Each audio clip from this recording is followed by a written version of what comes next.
এখন কলকাতার মধ্যেই বলছি, এত প্রতিষ্ঠান রয়েছে, আমি ধরুন একাডেমি অফ ফাইন আর্টস বলছি, কি পার্থক্য? একাডেমি অফ ফাইন আর্টস কিংবা অন্যান্য যেগুলো পাবলিক স্পেসেসের মধ্যে আসে, ওখানে আর্টিস্টরা নিজেরাই ভাড়া করে শো করতে পারেন, তারা জায়গাটাকে হায়ার করতে পারেন, অনেকেই করেন, স্টুডেন্টরাও আমি দেখেছি তাদের অ্যানুয়াল এক্সিবিশনস ওখানে করেন।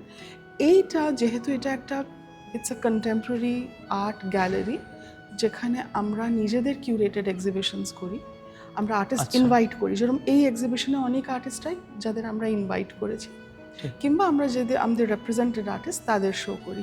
যেমন আমরা নেক্সট গ্যালারিটায় যখন যাব আপনি দেখবেন সায়নী সরকারের এক্সিবিশনটা ওখানে আছে, ওটা Sayani is one of the artist that we represent. She is a very young artist, only 27 years of age, but এত অসাধারণ কাজ যে আমাদের মনে হলো কি এটা একটা সোলো শো হওয়া উচিত।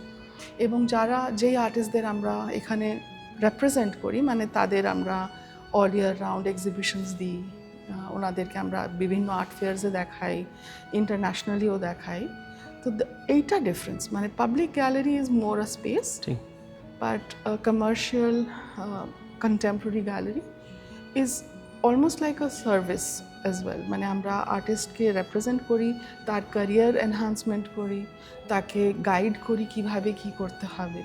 So it's a long journey. Sometimes কোনো আর্টিস্টদের সঙ্গে আমরা হয়তো অনেক বছর আগে থেকে কাজ করছি, আর কিছু আর্টিস্ট যেমন রাহুলকে আমরা জাস্ট রিসেন্টলি আমাদের সঙ্গে জুড়েছে।